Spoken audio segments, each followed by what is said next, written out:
Goedemorgen alla. Ik begrüße jullie in naam van ons Herrn Jesus Christus, van onze Marius. En mir freut het ook maar hier verjünt te zijn.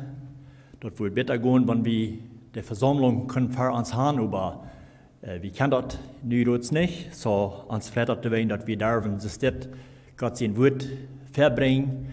Und mein Vertrauen ist, dass die wollen alle anschauen. Und die wollen reingemerkt haben, zum Horchen, was Gott von der zu uns zu sagen hat, durch sein Wort. Ich will mich bedanken an den Gesangslehrer, dass mir freut immer, wo der Heilige Geist dort top arbeiten, der Leiter, dass wir sehr passen für die Botschaft, die ich mir gewählt habe von der Samarias. Ich dachte besonders an das erste Lied, ein Spruch, was da sagt, Vater, ich will dich preisen, denn dein Wort ist wunderbar. Und das wird von, was ich von der Samarias gedacht habe, und von zu reden, von Gott sein Wort, und wo Gott das ist, dass wir Gott sein Wort haben. Den Titel, was ich mir gewählt habe von der Samarias, ist Haltjünd an das lebensbringende Wort. Das ist aus Philippa 2, Vers 16. So, wenn wir uns an sein Wort halten, dann haben wir Frieden und Freiheit haben, dann haben wir mit seiner Kraft vorwärts gehen. So, haltend an das lebenbringende Wort. Und das ist das ganz Wichtigste und das Nötigste, was wir können haben, was wir als Christen dürfen haben, was wir für uns haben. Wir wissen, Gott sein Wort bringt Trost und er gibt uns Rot und er hält uns in alle Tiden.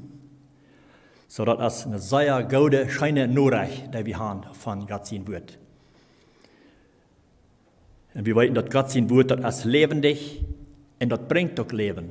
Das ist ein lebendiges Wort. Nur Hebräer 4, Vers 12 sagt, dass Gott sein Wort lebt und ist kraftig und schärfer als das schärfste, doppelschneidende Schwert. Und schnitt durch, was der Seil in Jes Üten eindeilt. Und Geleder und mag frei leien. Das wird rechte Gedanken und Einstellungen im Hort. Das ist, was Gott sein Wort tut. Und das ist so schön, dass wir das haben. Gott sein Wort kann das alle tun. So ich sage, Philippa 2, Vers 16, das erste Part da sagt, haltjünd an das lebenbringende Wort. Dass ich mich an Christus sein Tag freuen kann. Dass ich nicht vergebens die Arbeit in mir angestrengt habe. Wir wissen von Paulus seine Briefe, von seiner Lehre, dass er sich sehr viel Anstrengung merken, mit seinem Wort vorwärts bringen, manche Menschen. Und er hat Bedürfnis, dass sein Wort nicht vergebens rütgegangen sein. Dass all die Anstrengungen, die er sich gemerkt hat, dass das nicht vergebens sein. So er wird bedeutet, dass auf einmal alle vergebens geworden sind. So, das ist nötig, dass wir uns an das lebenbringende Wort halten.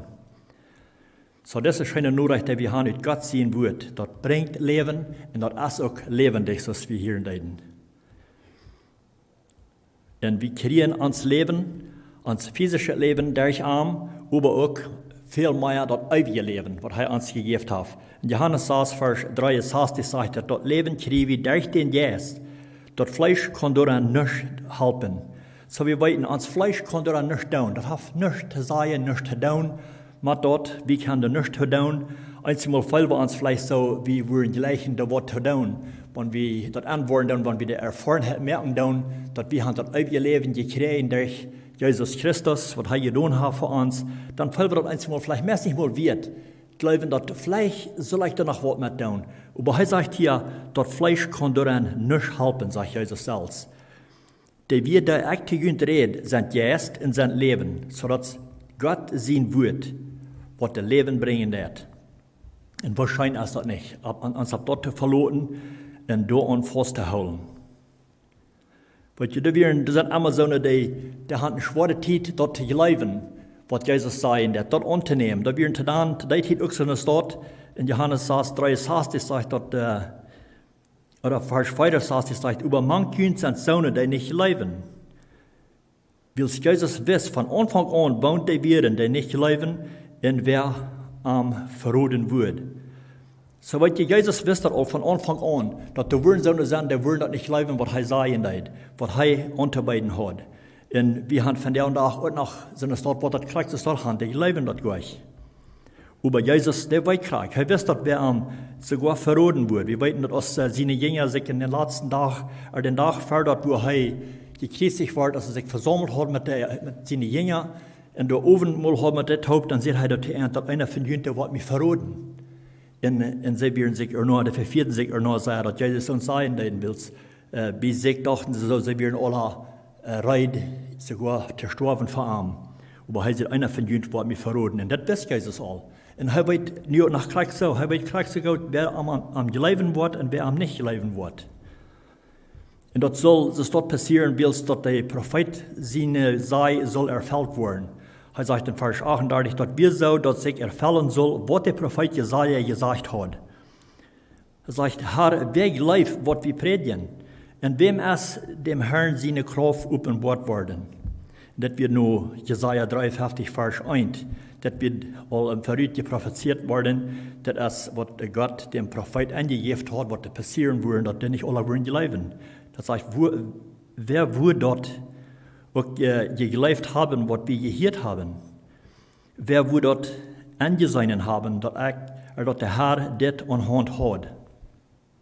So, das hat der Prophet, Gott hat den Propheten all weiten gelassen, dass das wird passieren sein. Die würden so sein, die würden das nicht leben, die würden das nicht begegnen können.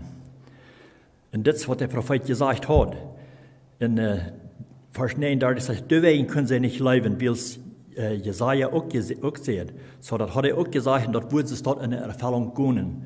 Die würden immer so sein, die würden nicht leben. Und wir wissen dort auch, dass ans jener, der Feind, der spielt eine große Rolle an, dass die Menschen nicht sollen zum Glauben kommen, dass die bedeutet sollen kommen, wo sie nicht näher weiten, sie sind im Zweifel, und die können das nicht ganz verstehen oder begreifen, was Jesus sagen wird, und dann dadurch können sie nicht zum Glauben kommen. Und dort ist gleich, wo der Feind die Menschen auch will holen. Der Feind selbst, der würde leiden, wenn kein Mensch zum Glauben kommt, dass der nicht zu der Erkenntnis wird kommen, dass er geraten werden. Und das, als dann oftmals so, dann kann er erklären, die Menschen, die sagen, dass sie das ganz leicht begreifen, sie können das nicht verstehen, sie können die Schrift vielleicht oftmals lesen und wiederholen lesen und einmal war das von das dann nicht ganz klar ist, sie können das nicht ganz begreifen oder verstehen. Und das ist, was der Feind tut.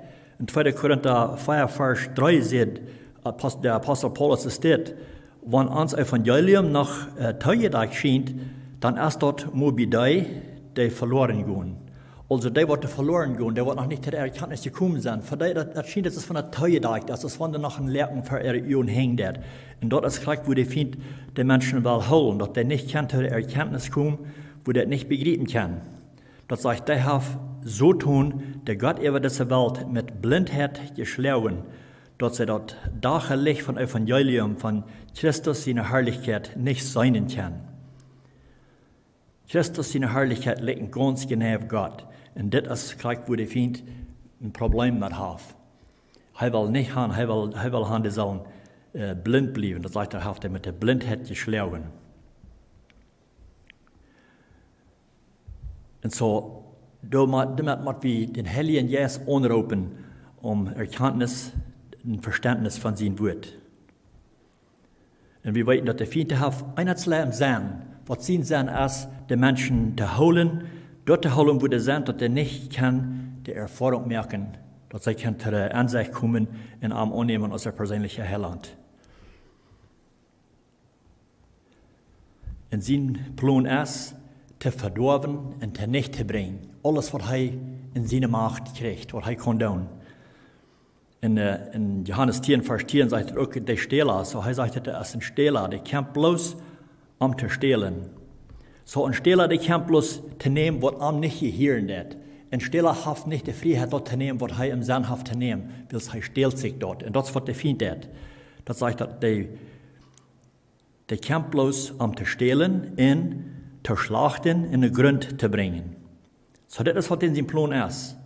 In den Grund zu bringen, zu stehlen und zu schlachten, in den Grund zu bringen. Bloß zu verdorben, das, was Gott gemerkt hat. Aber dann sagt er, das ist Jesus Christus, sie gekommen, das Leben zu bringen. So er ist gekommen, das Leben zu bringen. Der Feind ist hier tam dat te verdorven, dat er nicht kan zum Leben kommen, aber Jesus ist gekommen, dat Leben zu bringen. Und dat sie dort Verlaub haben sollen. Dat voll sein, dat sollen voll Leben haben, oder sogar, dat der Leben sogar überschälen wird, dat es überran wird.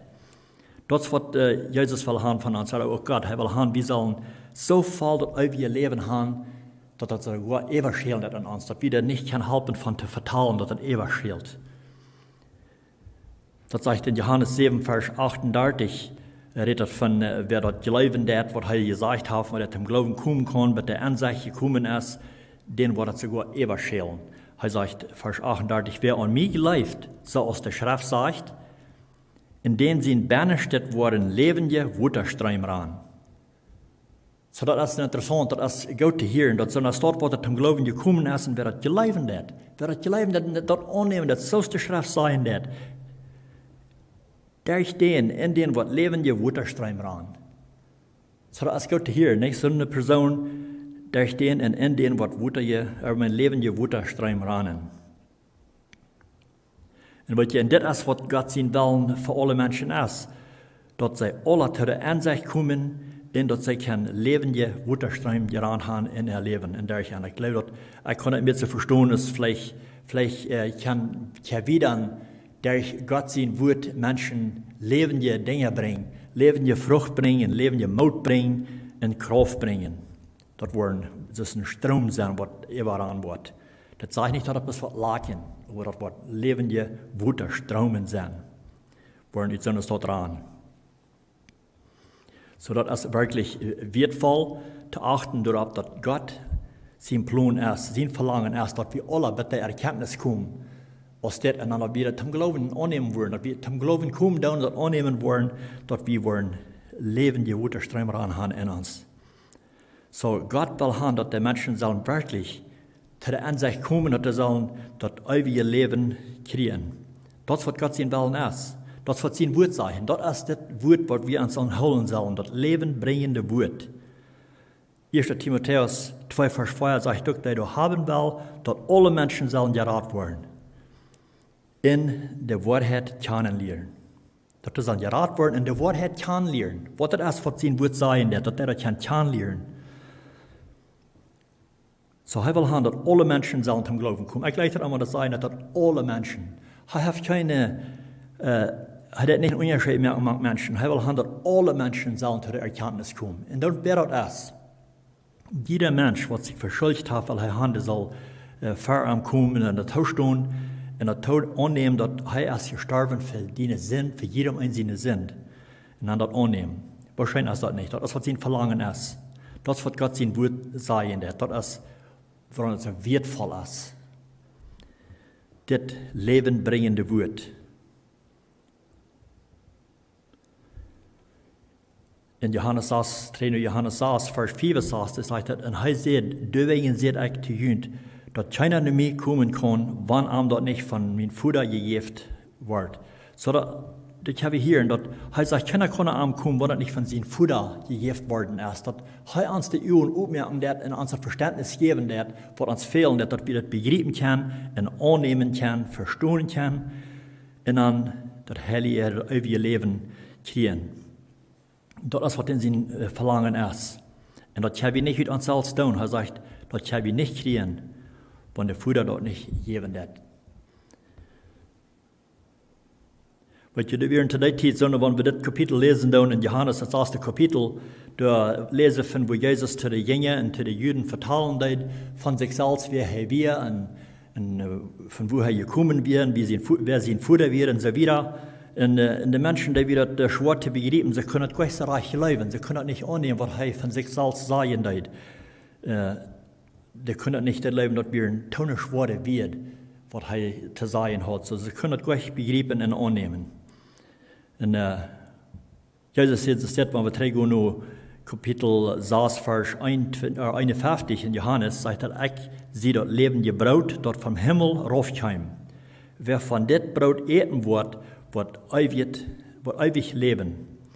Und das Brot, das ich geben will, ist mein Fleisch, das ich dort gebe, dass die Welt leben kann.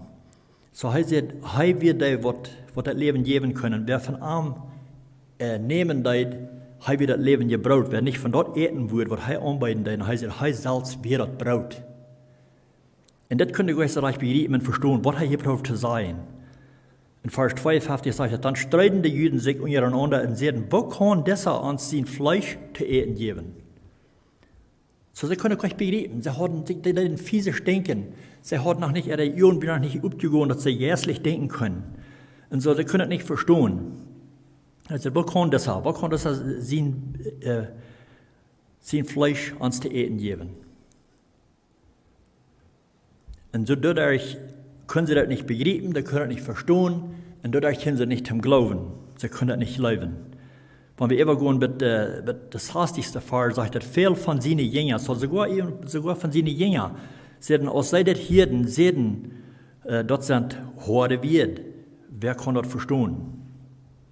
So nicht bloß der, was noch nicht zum Glauben gekommen wird, aber was von der, was seine Jünger wird, nicht von den 12 Jüngern, aber was von anderen Glaubenden, was die geglaubt haben, erstlich, die sehen sogar, dass das wie ein Schwere wird.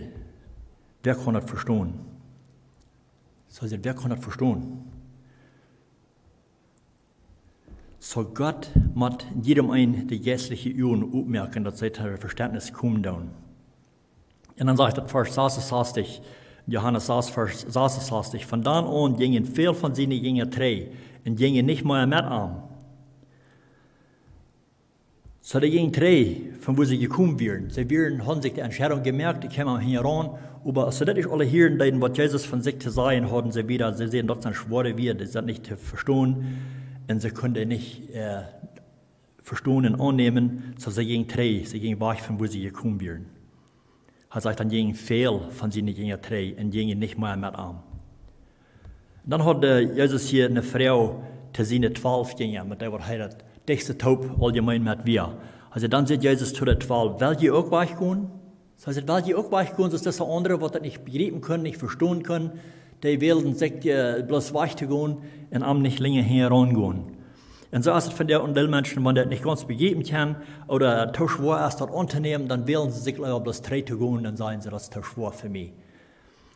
Ich kann das nicht begreifen, was ich begreifen kann, das sperrt sich so, das ist bloß zu schwer zu tun. Dann gehen sie lieber drei in ihre alte Wege nennen, in ihr altes Leben, von wo sie gekommen sind. Und deswegen brauchen wir die Erkenntnis von Gott, dass er uns die Ohren aufmerkt. Er sagt, keiner kann das tun, bitte er und die Ohren aufmerkt. So, das soll Jesus dann sehen, das war, weil die auch weggehen. Und gleich, was Petrus hier dann zu sagen hat, in Vers 68. Dann sagt Simon Petrus am Herr, nur wem soll wir gehen? Er sagt, nur wem soll wir gehen? Wenn wir von dir weggehen, dann nur wem soll wir gehen? Er sagt, deine Wert sind ewiges Leben. Gleich davon hier sagen, er sagt, deine Wert sind ewiges Leben. So viel weiß Petrus. Petrus, wir durchgekommen, er hat die Erkenntnis gekriegt, wer Jesus wirklich war. Und er stand der Tau, er sagt, wenn wir weggehen für den, wo soll wir hingehen? Und wem soll wir das gehen, als nicht die Dübers, die, was die Wert haben, was das ewige Leben geben tun. Und das ist so gut, wenn wir das weiter und wieder erfahren haben, auch gemerkt haben, dass wir können weiten, dass Jesus als der, was das Leben bringen wird, den sie nicht wir sind, ewig Leben. Einer Satz, als Jesus mit seinen Jüngern taub werden, als er auch hat, die gelehrt in ihrer Schulen, die Menschen, die gelehrt, die predigt von sich selbst und so weiter. Dann auf einmal kommt er dort und sagt zu seinen Jüngern, was sagen die Menschen von mir? Wer sagen die Menschen, wer ich sie? So, da ging viel Gerät dran, manche Menschen, als er gepredigt hat und geredet hat, die Menschen wären da auch, die hatten das nicht ganz begriffen, wer er war, als er gesagt hat, wer er war und so weiter. Einzige, die sagten dann, da er war ein von den Propheten, ein Lehrer und so weiter. So, sie hatten alle gleich so reich, viele von denen hatten gleich ein Verständnis von, wer Jesus wirklich war. So, Jesus fragte, was sagen die Menschen von mir? Wer sagen die, wer ich sie? Und es ist nicht gesagt worden, was einzige Menschen sagen dürfen, was die leben dürfen von ihm, wer er war. Dann sagt er, früher eine Frau, und er sagt an, und wer sei je, dass ich sie? So fragt er dann, je, was sei je dann? Hat jeder andere Verständnis, vielleicht sollte sein, von mir? So wer sei je zu den Menschen, wer ich sie? Und war da Simon Petrus Antwort, du bist der Christus, den lebenden Gott sehen. So er wisst das. Kriegst du es auch sein, dort. Hij wist wer das Jesus war. Hij will sich ganz überführt. Hij will sich sicher. Das ist, was hij sagt zu den Menschen. Du bist Christus, den lebenden Gott sehen. Und dann sagt Jesus zu Petrus, selig bist du, Simon, Jona, sehen, das hast du nicht von Menschen. So das Verständnis hat kein Mensch ankommt deutlich mehr ankommt sein. Also das hast du nicht von Menschen. Diese Erkenntnis. Also dort hat mein Vater im Himmel die Openbart. So kann wir hören, Gott hat ihm die Openbart. Gleich das er auch den Menschen von der und da machen. Er hat die Openbarung geben. Er hat den Menschen das Verständnis geben, dass das verstehen und begreifen kann. Was das ist, was er zu sagen hat.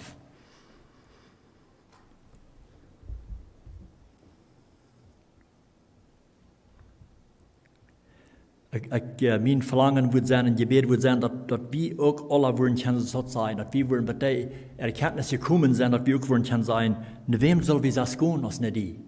Wo haben wir noch Rot kriegen, als bei die? Ne wem soll wir das gehen? Als da noch eins wäre, was ich uns Leben jetzt geben, das Leben geben, das ewige Leben geben. Oder den Rot geben, den uns fehlen wird. Vielleicht sind auch für viele Menschen, die die Tauchhorchen von der Samaris, als es vielleicht auch zu schwer, was Jesus zu sagen hat, was er noch nicht begreifen kann. Ich glaube, dann soll wir in der Wirklichkeit im Gebet gehen, so ist der Psalmist in Psalm 119, Vers 18 sein, der soll beten, merk mir die Augen up. Gott, merk mir die Augen up, dass ich sein kann, was du zu sagen hast, all die Wunder, was dein Gesetz sein, der zu uns. Und ich glaube, hij wil dat eeren, want we aan die vrouw staan im Gebet. So meine Frau ist zu uns alle, nur wem go wir, wenn uns Rot fehlt, wenn uns Erkenntnis fehlt. Nur wem go wir? Go wir nur der Welt, go wir nur Menschen, proben Erkenntnis zu kriegen von Menschen. Da sind Menschen, die gelehrt sind von den Heiligen Geist, und das ist gut, dass wir in so eine Gunde tun, die gelehrt sind von Gott, dass der uns kann Rot geben, utziehen wird. Über der Welt, die nicht zum Glauben gekommen sind, die haben keine Antwort für unsere Frau, was wir haben. Die haben die rechte Antwort gleich für uns. So, ne wem gehst du?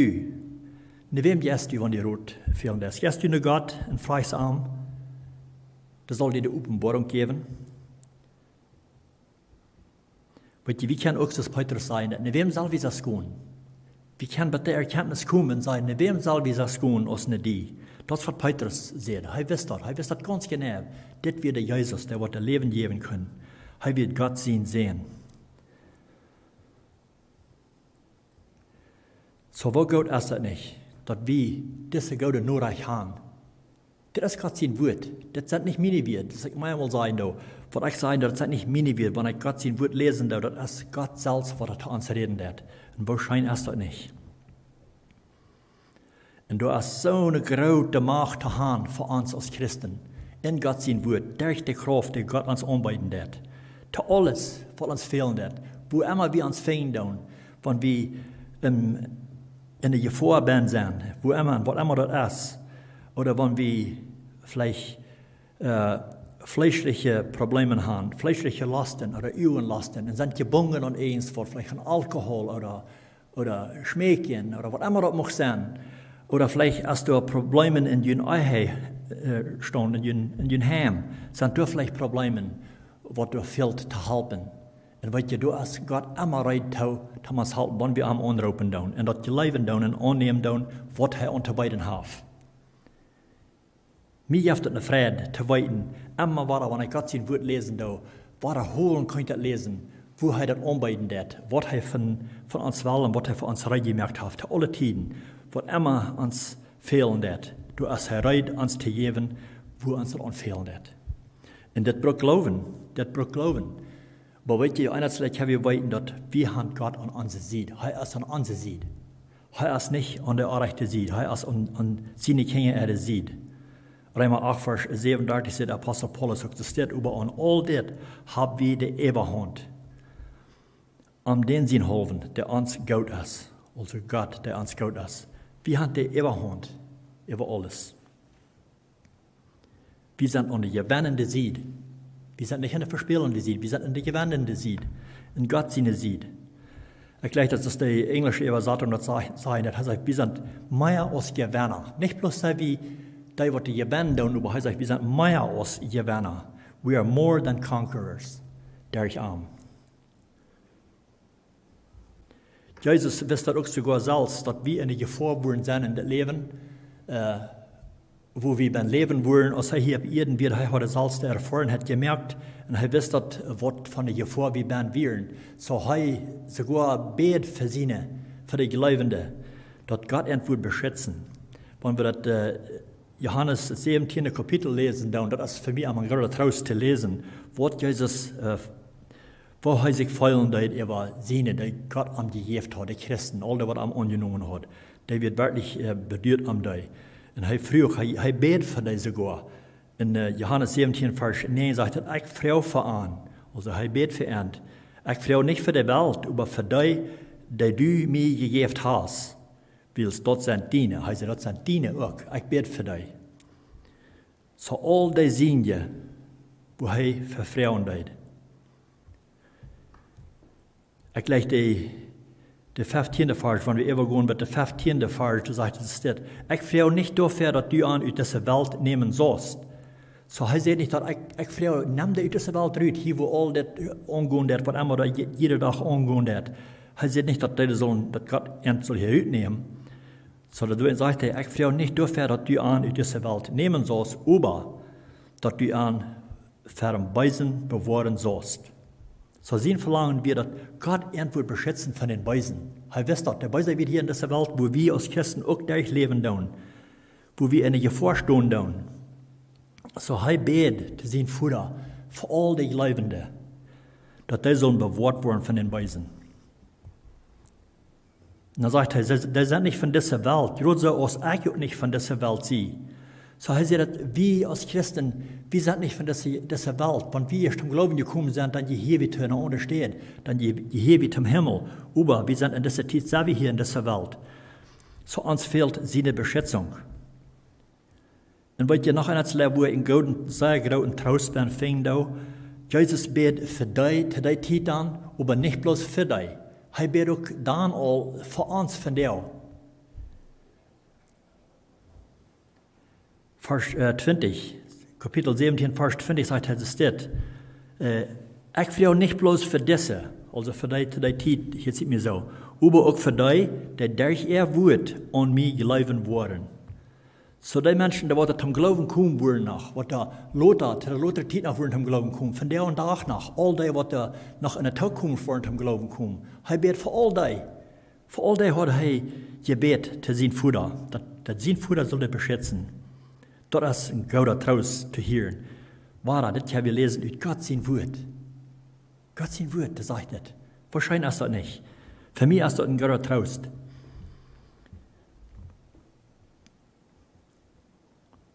So er sagt, wir sind nicht von dieser Welt.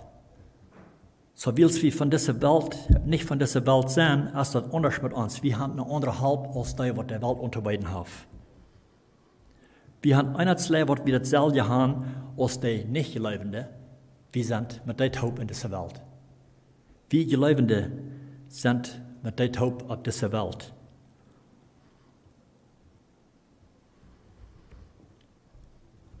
Und wat je Gott, der Jesus den Gebet antworten und geeft een rood en Kraft für diese Welt, wo wir leben. Er sagt in Apostel, in 2. Korinther 10, Vers 3, sagt Paulus steht, wenn wir in dieser Welt leben, also wenn wir in dieser Welt leben, kämpfen wir doch nicht so aus dieser Welt dort. Wir leben mit der Taub hier in dieser Welt, mit den Nichtgläubigen und alles, aber wir doch nicht so kämpfen aus der dann. Wir haben einen anderen Kampf und wir haben Hilfe von Gott. Weiß ich, wir doch nicht so kämpfen aus dieser Welt dort. Weil das ist ein Kampf, wo wir als Christen jeden Tag beim Kämpfen tun, ist ein gewaltiger, jährlicher Kampf. Das ist nicht ein gewöhnlicher Kampf, sondern es ist die Menschen, wo sie mit kämpfen tun, einer mit den anderen. Das ist ein gewaltiger, jährlicher Kampf, wo wir als Christen im Kampf sind. Deswegen für Jesus sein Futter, dass der wird uns beschützen von dessen kommt, von den Weisen. Wir kämpfen je in den Weisen. Ich dachte an die Geschichte, die wir in Daniel, das 10. Kapitel, fingen, wo dass wir die Zeit aus das jüdische Volk wir für 70 Jahre in der Gefangenen gewesen, als sie wieder losgelassen worden, zu der Ende von den 70 Jahren. Daniel, der hat ein großes Bedürfnis für das Volk, und er wusste nicht, was das mit dem passieren, was das ankommen mit dem, oder was das ramnehmen mit dem. So, er hat ein Verlangen, Gott zu fragen. So, er ging zu Gott im Gebet und frug nur eine Antwort von Gott. Und Gott schickt kurz eine Antwort nur Daniel. Aber Daniel kriegt die Antwort nicht aus 21 Tagen Loda. Warum die das so lang, dass er die Antwort kriegt? Weil es dort wieder hat jeden Stand. Der beide Geister von dieser Welt, der beide Engel, den 15 Engeln, die reden am wahren Stunde, dass er nicht für die Antwort kann bringen, was Daniel gebet hat. In Daniel 10. Kapitel sagt es das. Und er sagt, ängst dir nicht, Daniel, von ersten Tag, dass du die bemäß, das zu verstehen, also so aus seinem Gebet anging, und die vor Gott, damit in Deutsch, warst du gehört. Und ich kam wegen dem Gebet. So sein Gebet wird fußgängig erhört worden. Gott hat das Gebet fußgängig erhört und er schickt fuß eine Antwort, über das passiert, was hingegangen ist, als er das Gebet will bringen zu Daniel. Sag Vers 13, über für 21 Tage wird der Schutzengel von Perserik gegen mich. So, wenn wir das studieren, was das hier meint, das ist ein weiser Geist, was da gegen das Engel kam. So, für 21 Tage muss er da mit den Fährten, mit dem Engel fährten, dass er diese Antwort bringen. Dann kam Michael, und schickt Gott Michael noch einen Engel, einer von den obersten Schutzengeln, und der half mich. So, er kriegt die Halb von noch einem Engel, was Gott schicken deit. Ich leid an da in den Kampf mit den Schutzengel von Perserik, und ich kann dann nur die kommen. So, dann kann er nach Arm kommen, die Antwort bringen. So weit wie kann sein, klagst es zu der Zeit, die sind beide Gäste, was da Ram an sind, was wir nicht sein können, aber was sehr mächtig sind, wo wir in der Gefahr entstehen tun. Aber, das die Apostel Paulus sagen, wir sind Gewinner, wir sind mehr als Gewinner, weil wir haben Gott an uns sieht und wir haben den seine Kraft in uns. Wir müssen vorsichtig sein, dass wir den Feind nicht zu viel Macht geben tun und zu viel Kredit geben tun.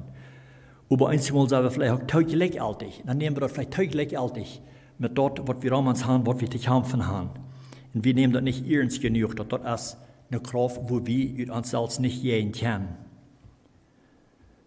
Wir brauchen dort, was Gott vorbereitet hat für uns, dass wir kämpfen können. Das ist sein, dass wir kämpfen nicht, dass diese Welt kämpfen wird, wir kämpfen anders. 2. Korinther 10, Vers 3 sagt, wenn wir auch in dieser Welt leben, kämpfen wir doch nicht so aus dieser Welt dort. Das ist, was ich auch lesen dort. So, wir kämpfen nicht aus dieser Welt dort.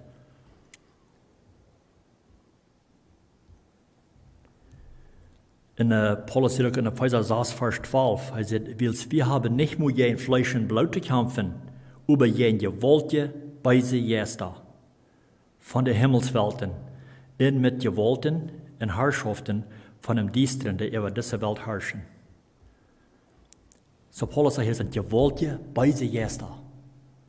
Das macht wir morgen. Das sind gewaltige, böse Geister. Die haben Gewalt. Wir müssen jeden Tag mit den Gedanken den Tag entgegengehen, dass der böse Feind, da wo er steht, der bereit steht, uns anzugreifen. Jeden Tag sind wir in der Gefahr. So, dann müssen wir dort annehmen, was er gemerkt hat für uns. Epheser 6,13 sagt, nehmt alle Gewähren, die Gott für euch hat.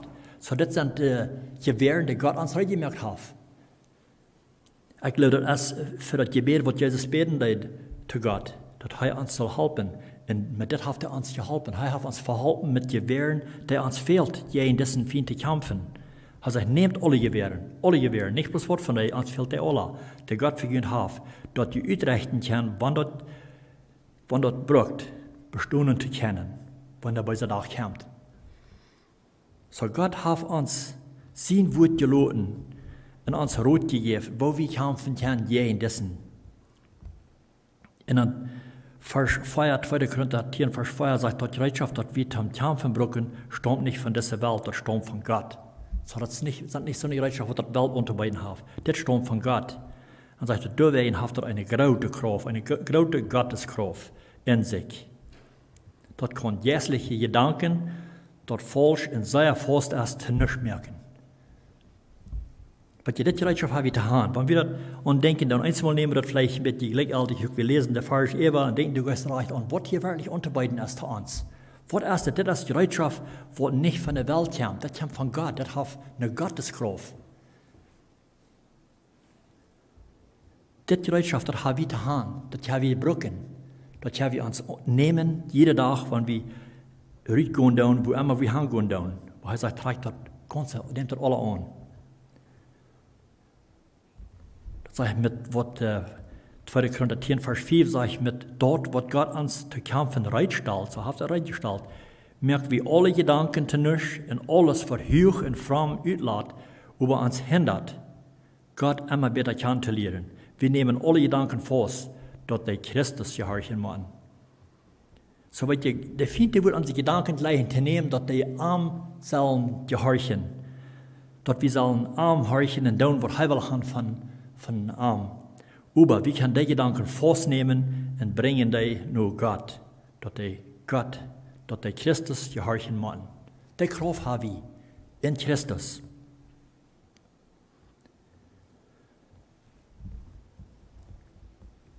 Und das soll wir im Gebet tun.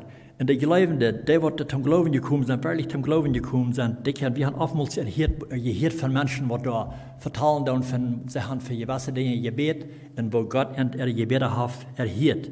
Und weißt du, du hast Kraft im Gebet. Paulus sagt wieder, dass wir sollen alles im Gebet tun. Das Gereitschaft, alles, was wir tun, wir haben das haben, aber doch sollen wir das im Gebet annehmen. Im Gebet. Epheser 6, 18 sagt, das tut alles im Gebet und bet Gott um Help. Bet immer, wenn der Jesus jünt anmund. Und er sagt, und blieb wacker und jef nicht nur mit beten. So blieb wacker. Da meint ich so, dass wir nicht sollen schlupen gehen zu Oberst für die Nacht, schlupen als Fremden. Dass wir bloß immer sollen wacker bleiben. No, das meint bloß, wir sollen in uns Leben wacker bleiben, vorsichtig sein, aufmerksam sein, was uns ist. Wacker bleiben und jef nicht nur mit beten, im Gebet sein. Jede Tag, alle Zeit. Dann sagt er, bet für alle, die zu Gott sein Volk hören. So, dass wir hören, dass wir sollen sogar, wir sollen einer für den Nächsten beten. Du sollst für mich beten und ich soll für dich beten. Wir haben das nötig, einer für den anderen zu beten. Und bei Gott ist es nicht, dass wir können anstehen, einer für den anderen, wenn das fehlen wird, wenn wir in Problemen geraten, wo immer das ist, wenn wir in der Gefahr sind, gegen dessen Feind. Dass wir dann können anstehen für den Nächsten. Bet für alle, die Gott sein Volk hören. So wir brauchen einer den anderen. Du hast eine Macht zu haben, wenn wir im Gebet gehen. Du hast Kraft im Gebet. Und diese Macht habe ich durch Jesus Christus. In Johannes 16, Vers 33 sagt er, das habe ich ihnen alle deswegen gesagt, dass die in mir Frieden haben. So wir können Frieden finden in Arm. In Arm können wir Frieden finden. In dieser Welt habe ich Angst. Hier ist bloß Angst für Dinge, die daran sind, aber seid getrost. Seid getrost, ich habe je in dieser Welt gewonnen. Wir wissen dort von, wo Jesus selbst im Kampf für je den Feind, und er sagt, er hat gewonnen. Er hat je in der Welt gewonnen. Und die Welt hier meint je in den Feind.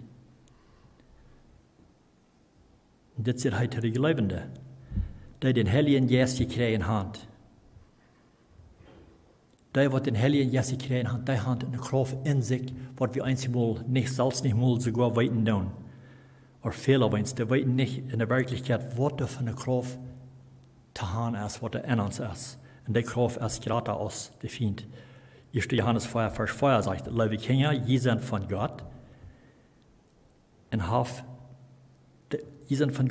ihr all besiegt. Gott, ich will noch einmal lesen, liebe Kinder, ihr seid von Gott und habt ihr all besiegt. Der Jesus, der in uns ist, ist gerade aus der in dieser Welt ist.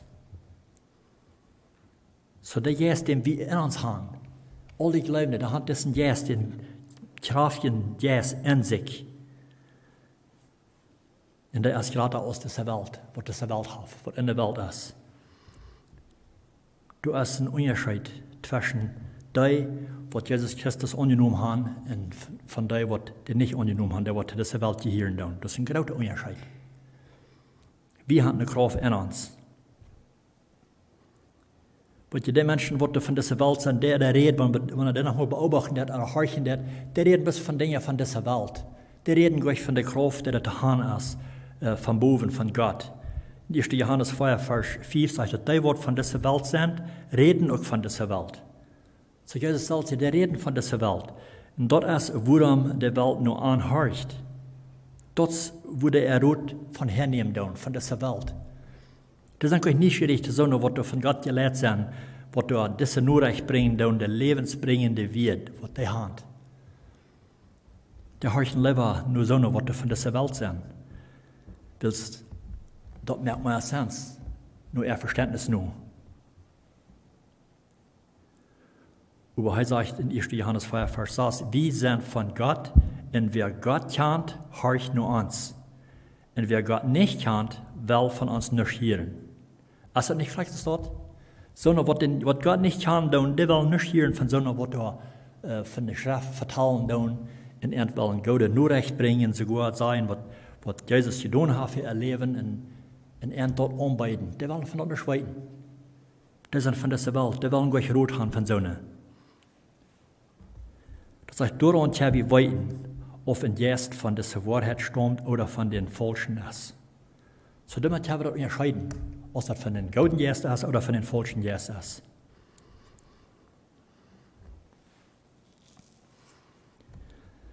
So, ich will schließen von dieser Marius mit dieser Frau.